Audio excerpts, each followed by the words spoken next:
Comecei a gravar, para de zoeira agora. Bom dia. Moraes, como a gente já tinha comentado, geometria analítica você não pode esquecer, a gente está trabalhando desde o começo do ano. Tem coisas que a gente falou no primeiro dia, que estão sendo úteis até agora, né? Agora já no finalzinho do ano, toda vez que a gente falou de plano cartesiano, você tinha que saber localizar um ponto do plano.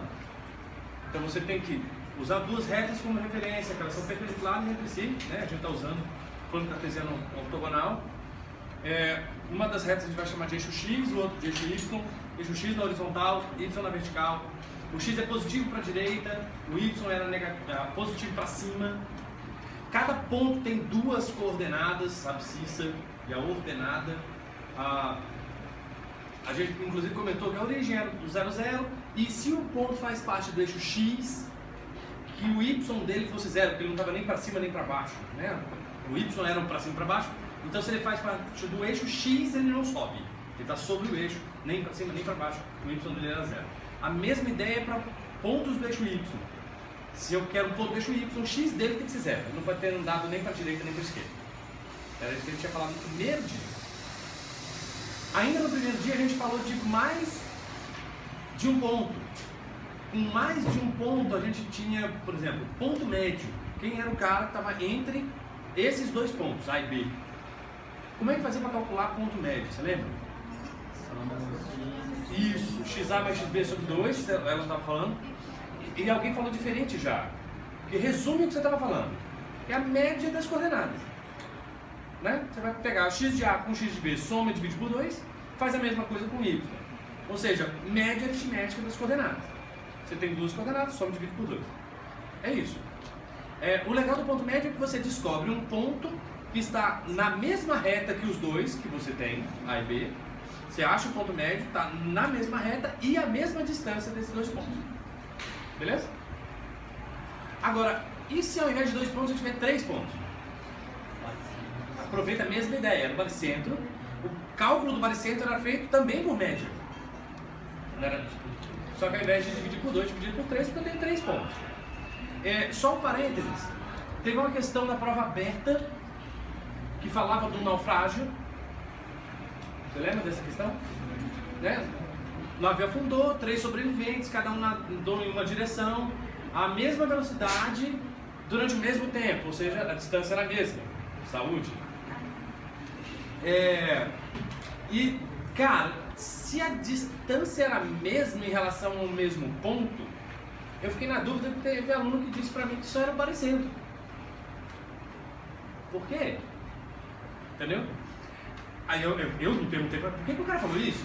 Né? Por que baricentro? De onde que ele tirou essa ideia? Teve um menino na outra sala que me respondeu, tipo, eu já não sabia mais o que fazer, eu tentei baricentro. É uma opção, né? Não vai funcionar, mas foi medidas desesperadoras, né? Desesperadas, né? Vou fazer aqui porque eu não sei fazer. Mas, cara, se a partir de um ponto você sai em direções opostas com a mesma distância, e podia ter sido para qualquer lugar, né? Com a mesma velocidade, ao mesmo tempo, né? Com o mesmo intervalo de tempo, você sempre vai andar a mesma distância, você tem os raios de uma circunferência. Então, o que eu te perguntei lá era qual era o ponto onde havia, né, o navio havia naufragado. Eu queria era o centro da circunferência. O cara que tentou baricentro, a outra que me passou pela cabeça foi, vai que ele confundiu então, quando disseram para ele sobre os 4 pontos notáveis, baricentro, incentro, circuncentro e ortocentro. Que normalmente o professor, quando fala disso, ele fala também na mesma aula sobre o triângulo equilátero. Que no triângulo equilátero os 4 pontos aparecem no mesmo lugar. Né, eles são coincidentes, então, que é uma propriedade pra gente importantíssima, só que às vezes confunde a tua cabeça. E aí, como o baricentro divide a mediana na proporção de 2 para 1, né, a partir do vértice, e no triângulo equilátero a mediana coincide com a altura, a gente diz que o baricentro também divide, nesse caso do equilátero, a altura na proporção de 2 para 1, tá? Só porque coincide. Nos outros triângulos não. Aí vai que o cara tem essa mesma ideia de que aí essa proporção se mantém para os outros dois e a distância seria a mesma. Eu só queria lembrar isso. Não faz o menor sentido. Tá? Baricentro vai mexer com proporção. Então, se o triângulo é um triângulo escaleno, a proporção continua sendo de 2 para 1, só que os valores vão ser completamente diferentes. Tá? Então não tem essa mesma distância. Se você tentar pensar nos pontos notáveis, o ponto seria um circuncentro, que é o ponto equidistante dos vértices do triângulo. Tá? Pensando em pontos notáveis. Se estivesse só olhando as 3 distâncias em relação àquele ponto, esse ponto seria do triângulo o circuncentro, sendo a circunferência que circunscreve o triângulo. Beleza? Lembrou? Já tem um tempinho que vocês viram.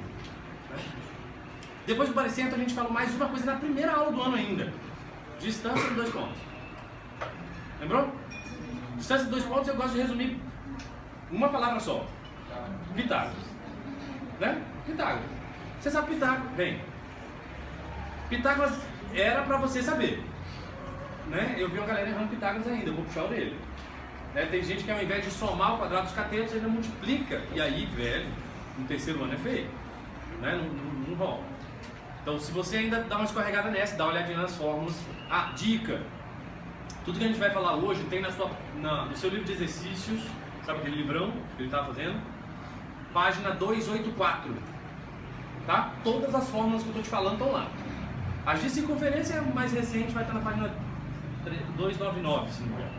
Tá? Ou 298, 299, por ali. Então, distância de 2 pontos, raiz quadrada da variação do x ao quadrado mais a variação do y ao quadrado. Beleza? Se precisar, a gente até escreve ali no campo, não tem estresse. Depois de distância entre 2 pontos, como é que calculava a área de figuras planas? Quando essa figura plana era um triângulo, tinha um jeito tranquilo, que era calcular o determinante. Você monta uma matriz com os 3 pontos, completa uma coluna de 1 para virar uma matriz quadrada, afinal de contas só tem determinante de matriz quadrada. O módulo desse determinante sobre 2 te dava área. Módulo porque não tem área negativa. Não existe. Você nunca vai responder uma área negativa. Então, módulo determinante dividido por 2 te dava área. Certo? E se tivessem mais pontos, ou seja, um polígono é maior, tem mais lados, e ele é um polígono convexo, aí cuidado com esse, tem que ser um polígono convexo, aí você tinha aquele que a gente chamou de tripinha. É um algoritmo de cálculo de área. Você escolhe um ponto para começar, escolhe uma sequência dos pontos, né, que formam um polígono, sentido horário ou anti-horário. Lembra de repetir o primeiro na última posição para fechar a figura. Calcula como se fosse um determinante, módulo disso, dividido por 2, também te dava área. Se você tiver dificuldade de lembrar disso, corta a figura em triângulos. Calcula os determinantes, vão ser vários, mas daí é melhor do que errar ou não saber fazer. Né? Então você calcula os triângulos todos e soma. Se a figura for côncava, né? Se ela tiver aquelas entradas, depois a gente até... Não sei se você lembra o que é convexo. Figura convexa, deixa eu falar para você. O que é uma figura convexa? Essa figura não é convexa. Tá? Convexo, você vai pegar assim, para quaisquer 2 pontos internos à figura, quaisquer 2, você liga para um segmento de reta. Esse segmento de reta tem que ter todos os seus pontos internos à figura. Estranho, né? Se eu pego esse ponto e ligo com esse, o segmento tem todos os pontos dentro da figura? Tem. Mas eu vou conseguir fazer isso para quaisquer 2 pontos aqui de dentro? Não. Se eu faço esse e esse, na hora que eu ligo esses 2, tem ponto do segmento do lado de fora. Então ele não é convexo. Beleza? Convexo e não convexo. A parte de não convexo tem gente que chama de côncavo. Beleza? Principalmente a física. Né? A parte de lentes, espelhos, não tem problema algum. Okay? Você pode chamar de côncavo também. Eu prefiro chamar de não convexo, mas beleza. Então fez a tripinha, aquela figura que a gente desenhou no quadro não pode fazer com a tripinha. Você teria que cortar em figuras, né? Corta em figuras convexas e usa a tripinha. Beleza? Entendeu? Fala comigo. Sim? Tá. Mas e se a área der 0? Então quando você tem 3 pontos, você tem 2 situações. Ou os 3 pontos estão na mesma reta, ou eles formam um triângulo. Beleza? Se formar triângulo tem área, você já me disse, né? A gente já revisou como é que faz para calcular a área. E se estiverem na mesma reta, não tem área. Então o determinante é 0 quando não tem área. Então isso é suficiente para falar, a gente chama isso de condição de alinhamento. Para estar na mesma reta, o determinante é zero. Então, condição de alinhamento. E aí, isso pode ser bem legal se você tiver dois pontos e você criar um ponto genérico XY e forçar que ele faça parte da mesma reta. Ou seja, que o determinante seja zero. Porque aí você usa isso para chegar na equação de reta. Ela cai direto na equação geral. Lembrou? Aquela AX mais BY mais C igual a zero. Essa é a equação geral da reta. Se você quiser chegar na reduzida, você tinha que fazer o quê? Isso. Isolar o Y é o jeito mais rápido, mas você sabe que é simplório, né? Não é só isso. Você isola o Y, mas deixa claro quem que multiplica o X e quem que é o termo independente. O cara que multiplica o X é o coeficiente angular. Ele é a taxa de variação, quando você compara com função afim. Você consegue fazer na tangente do ângulo. Ou delta Y sobre delta X. Lembrando que o delta é a variação, né? Para dois pontos, você faz a variação do Y, divide pela variação do X. Isso vai te dar o coeficiente angular. E quanto a reta cresce para cada unidade que você andar à direita, né? Então ela cresce ou decresce dependendo do sinal. Se ela for positiva, a reta é crescente. Se o coeficiente angular for negativo, a reta é decrescente. Revisão zona já. E o termo independente a gente chama de coeficiente linear. Eu tenho mania de chamar ele de H, para você lembrar de altura. É onde corta o eixo Y, é o valor inicial se você comparar com a função de primeiro grau. Né? Quando t era igual a zero, aí você vê onde que corta no eixo Y. Esse H é o termo independente, é o coeficiente linear na reta. Beleza? Lembrou? Então tá. Aí da reduzida então, tem que saber esses dois, coeficiente angular e linear. Cara, eu diria que essa aqui é a equação mais importante delas. Não a mais útil, mas a mais importante. Tá? Tem uma que eu acho mais útil do que essa. Tá? Não, a importância dela é absurda. Né? Você conseguir o coeficiente angular, o que acontece com a reta só de olhar para ela, né? Se ela é crescente, se é decrescente, se cresce muito ou cresce pouco, ou se decresce muito ou pouco, só de olhar para o coeficiente angular, você já sabe o valor inicial só de olhar um gráfico. E por falar em gráfico, se o cara te dá dois pontos marcados sobre os eixos, tem um jeito muito rápido de achar a equação da reta, que é a tal da segmentária. Né? A equação segmentária, você vai escrever daquele formato esquisito, é x sobre p mais y sobre q igual a 1. Era a única que aparecia com um número estranho assim, né? Então, o p e o q são exatamente os valores onde cortam no eixo x e no eixo y, respectivamente, né? Você está colocando nessa ordem. Essa já não é tão importante assim, mas ela é rápida, ela é legal de saber. Né? Se o cara te der esses dois pontos, você já escreveu a equação para você. Né? Você não tem que fazer conta nenhuma, tá pronto. Então ela é legal. Mas a mais importante para mim é Yo-Yo Chuchu. Tá? Porque, cara, pensou em equação de reta, você tem que lembrar dessa. A maior parte das vezes você vai usar isso. Diga.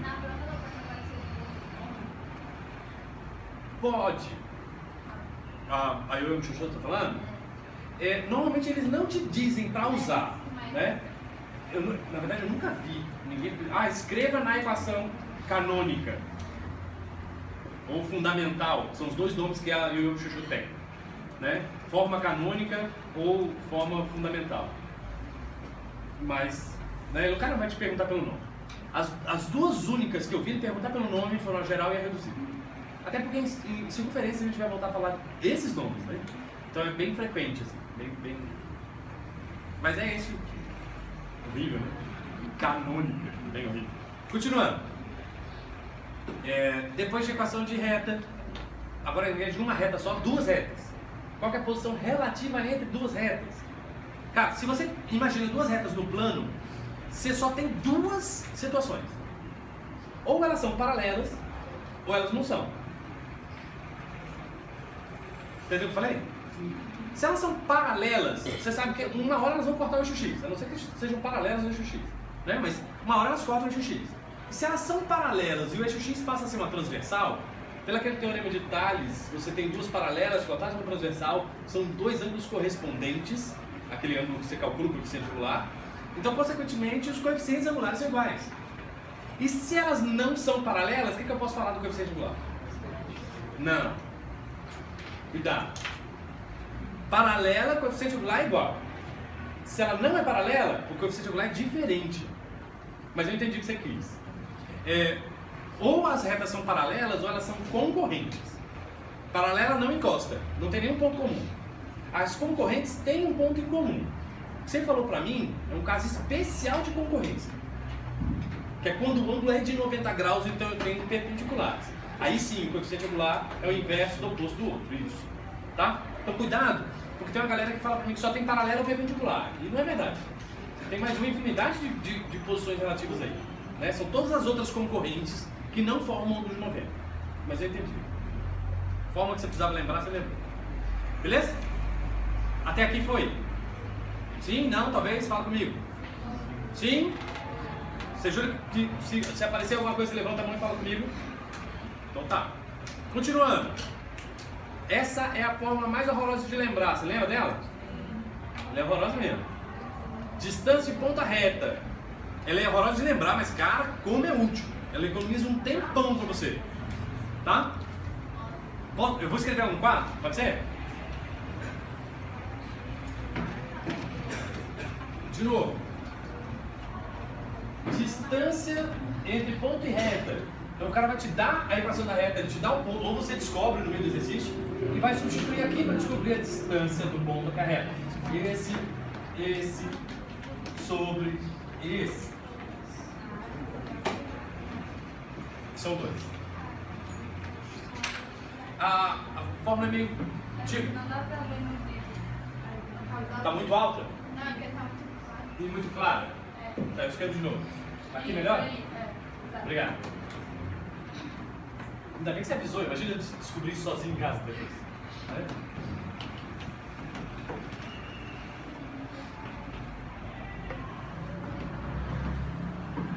Beleza, agora vai?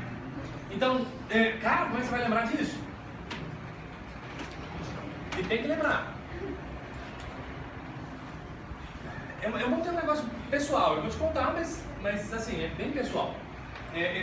Eu gosto bastante de matemática, né?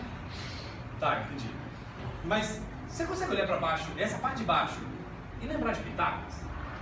Não parece Pitágoras? Eu vou te falar outra coisa que parece. Lembra de complexos? Ô, droga. Números complexos, você tem complexo na forma algébrica, A mais BI. Isso seria um módulo, ó, alguém falou aí também. Tá vendo? Ele lembra o módulo de um número complexo. Não estou falando que isso aqui é um número complexo, pelo amor de Deus. Tá? Mas esse pedaço daqui de baixo é lembrar ou de Pitágoras ou lembrar do módulo que, diga-se de passagem, o módulo de um número complexo também é fazer Pitágoras. Né? Então, de novo, nós estamos falando de Pitágoras. Então, a parte de baixo eu acho que é mais fácil de você lembrar. Lembrou disso? A parte de baixo você escreve. A parte de cima é que pode dar trabalho. Aí tem várias formas. Eu consegui pelo menos duas para mim. Vamos ver se funciona para você. Isso aqui é como se fosse a equação geral de uma reta. A gente já sabe como é que escreve. Eu vou escrever a equação geral e no lugar do x e do y, eu vou colocar o x e o y do ponto. Só que isso é o que está escrito na reta, eu não precisava, na fórmula, eu não precisava decorar nada de diferente. Aí eu montei um negócio estranho para mim, tipo, é pessoal, tá? Não estou pedindo você pensar da mesma forma, mas eu acho biologia chata. Né? Eu tenho lá meus problemas com biologia, quando eu olhei para a fórmula, para mim a leitura foi essa, se você quiser usar, à vontade. Né? Agora, e se eu não lembrar da fórmula, tem como fazer?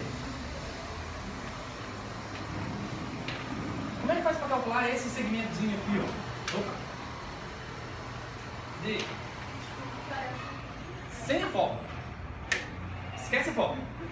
Na verdade, assim, não lembrei da fórmula durante a prova, mas eu preciso fazer a questão. E agora? A fórmula é de distância de ponta reta. Não, essa eu não posso usar. E aí, como é que faz sem usar a fórmula? Olha a ideia. Eu vou falar a ideia, não vou fazer a conta não, tá? Mas vou te falar qual é a ideia. Se a distância já está subentendido que é a menor distância. Beleza? Então esse ângulo tem que ser de 90 graus. Como o cara me deu a equação dessa reta, você consegue escrever a equação dessa reta na reduzida? Sim ou não? Como é que faz isso? Isola o y? E aí, se você isola o y e faz isso direitinho, né? Deixa claro quem multiplica o x, quem é o termo dependente, você consegue achar o coeficiente angular dessa reta branca? Coeficiente angular? E essa reta branca não é perpendicular à reta azul? E se é perpendicular, eu uso essa ideia de que o coeficiente angular é o inverso do oposto do outro para achar o coeficiente angular da reta azul. E da reta azul eu tenho um ponto por onde ela passa? E tem um coeficiente angular? Eu uso o Yu Yu Shosho e eu sei qual é a equação da reta azul. A interseção da reta azul com a reta branca, que é um sistema, né? Você vai resolver um sisteminha, vai achar que ponto é esse. E uma vez que você tem esse ponto, você calcula a distância de ponto a ponto, eu sei quanto vale o azul. Só que, cara, não sei se você percebeu, isso virou uma revisão de geometria analítica. Você precisou de quase tudo para poder fazer a distância. Então é legal saber a fórmula, porque curta muito, mas não lembrou? Aí você vai ter que lembrar da geometria toda. Beleza? Mas faz, né? De um jeito ou de outro faz. Teve um cara que fez assim na prova. Mesmo, né? Eu pedi a distância de ponta reta, o cara não lembrou e fez desse jeito. Eu achei massa. Fez sozinho. Eu não tinha falado isso antes. Foi bem divertido, gostei muito de ver. Posso continuar? Pode? Depois de ponta reta aí começa o segundo semestre, né? Foi o nosso segundo semestre. Equação de circunferência. Pela definição de circunferência, você tem pontos do plano cuja distância a um certo ponto é fixa, né? Esse ponto a gente chama de centro, a distância a gente chama de raio. Então, estou falando de distância de ponto a ponto, você vai usar com a primeira fórmula de novo, cai na equação reduzida da circunferência, e se você precisar da geral, você distribui, né, os quadrados, ali eu troquei de posição, geral e reduzida. Geral e reduzida nessa ordem é o que aparece nos livros como uma frequência, né? A gente começou pela reduzida e depois foi para a geral.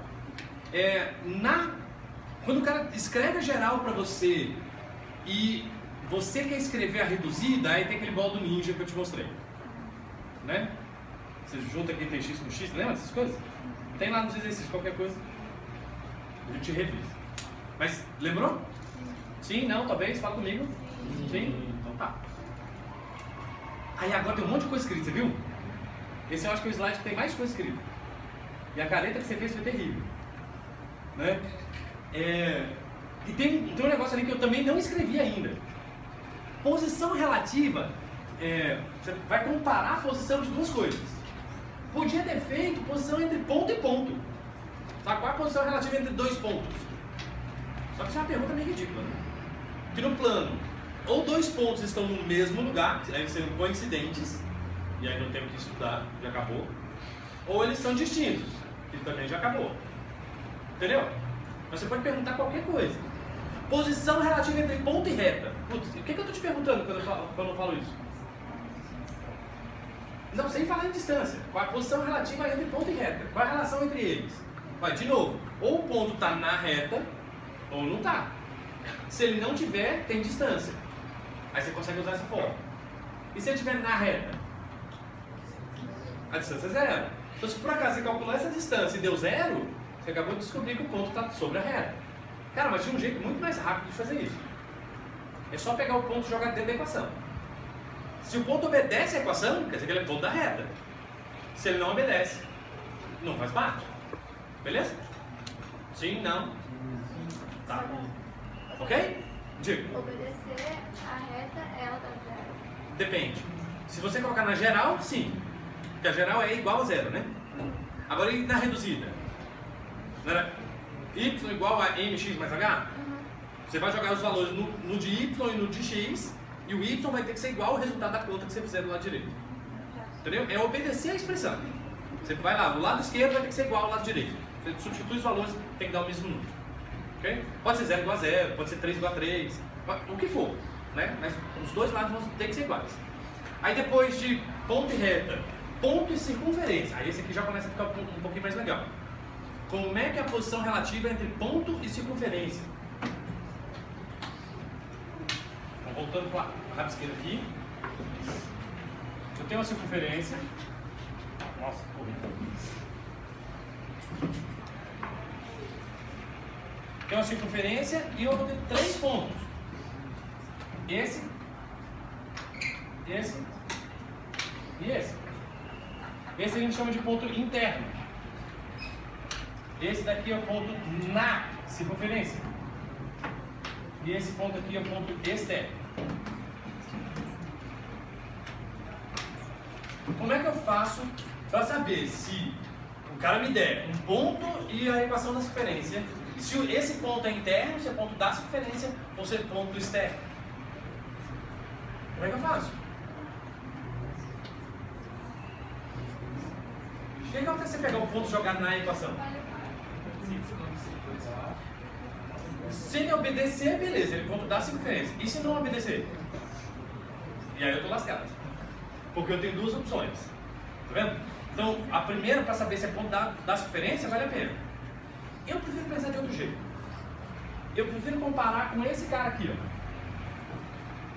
Faz a distância desse até esse. Se a distância é menor do que o raio, o ponto é interno. E se for igual ao raio? Ele é ponto da circunferência, né? Em cima ele é ponto da borda. E se a distância é maior do que o raio? Externo. Beleza? E aí eu não tenho aquela dúvida de que agora está dentro ou está fora. Beleza? Usa a distância de ponto a ponto. Do ponto que ele me deu até o centro. Então era importantíssimo achar o centro da circunferência. Né? O cara te deu a equação, acha o centro, acha o raio, porque você vai usar isso para poder comparar. Foi? E a outra parte, reta e circunferência.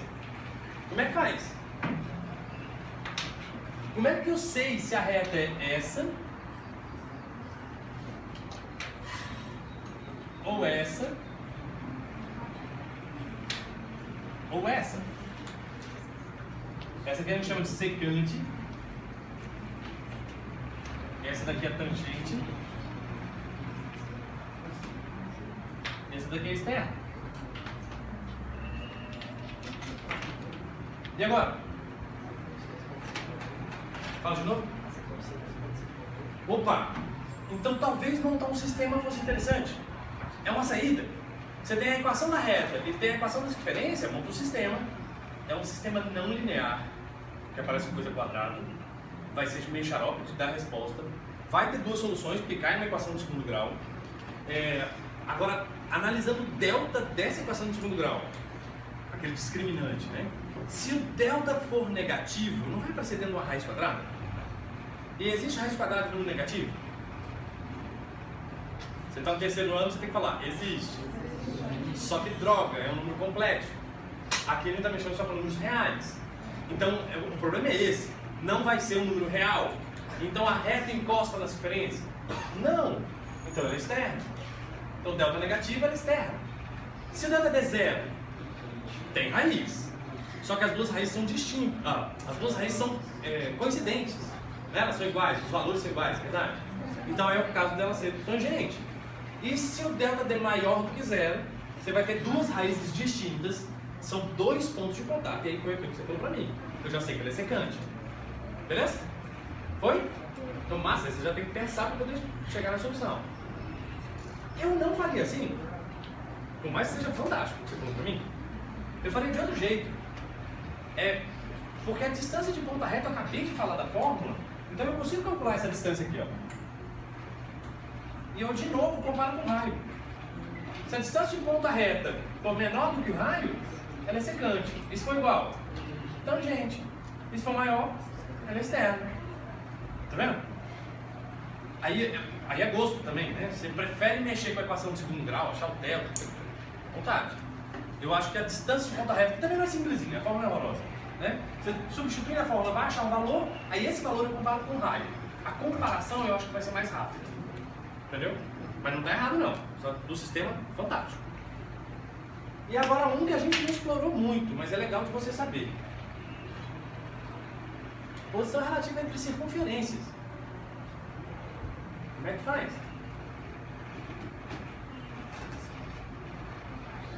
Você tem duas circunferências. Como a gente tem 2 minutos, não vai dar tempo de fazer todas. Eu só vou fazer os desenhos para você visualizar, tá? E aí depois a gente conversa mais sobre isso. Duas circunferências. Elas podem ser tangentes, só que de duas formas. Externamente ou internamente. Entendeu? Elas só tem um ponto em comum. Aí essa, fazer sistema não vai ser legal não. Entendeu? Tem outras coisas que eu acho mais interessantes de você pensar do que no sistema. Porque aí agora são duas equações onde tem um monte de quadrado, tanto no x quanto no y. E aí vai, né? Não, os exercícios até vai ficar legal, você consegue cancelar rápido. Mas tem outros que, cara, vai ser tenso. Tá? Então, qual que é a ideia? Se você calcula a distância desse cara até aqui, você sabe a distância daqui até aqui? E daqui até aqui? Vamos ver. Se você fizer a distância entre os dois centros e isso a soma dos raios, elas são tangentes externamente. Tá vendo? E nesse caso? Daqui até aqui, ó, é um raio, e daqui até aqui também é um raio. Então, se você fizer a distância entre os centros e essa distância for a diferença entre os raios, lembrando, né, do módulo, mas o grande menos o pequeno, para garantir que vai ser positivo, de novo eu tenho tangência, só que agora internamente. Entendeu a brincadeira? E aí, agora você vai começar a brincar com o que acontece entre essas duas coisas. Por exemplo, se eu tenho circunferências secantes, esse vai ser o raio de uma delas, esse aqui vai ser o raio da outra. A distância entre eles, entre os centros, vai estar entre a soma e soma e diferença. Então, se ele estiver entre a soma e diferença, eles são secantes. Pode ser que elas nem sejam tangentes nem secantes. Elas são disjuntas, né? Não tem nenhum ponto em comum, nem ponto interno em comum. Ou... Nossa, não, gente. Né?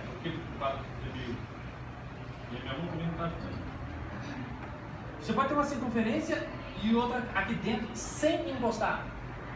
Elas podem ser... Cara, a imaginação agora vai ter que ser forte para fingir que é uma circunferência. E concêntricas. Tá vendo? Mesmo sendo interna, essa é concêntrica e essa não. Essa tem o mesmo centro, essa não. Beleza? Então aqui você vai ter a distância menor do que a diferença entre os dois raios. Então você vai usar a distância dos pontos, que é aquele assunto da primeira aula, e comparar com soma e diferença dos raios das circunferências para finalizar. Beleza? Até que deu para falar bastante coisa aqui. Alguma dúvida? Não? Mesmo? Porque o próximo tópico é a novidade que a gente tem para as próximas aulas. Tá bom? Tá embora? Tá? Essas são as cônicas. Você consegue a partir de cones mesmo, né? O começo da aula foi estranho, mas é isso. Você faz cortes no cone. Eu vou tentar trazer até esse desenho para você ver. Parábola, você já viu como função de segundo grau. Bastante coisa.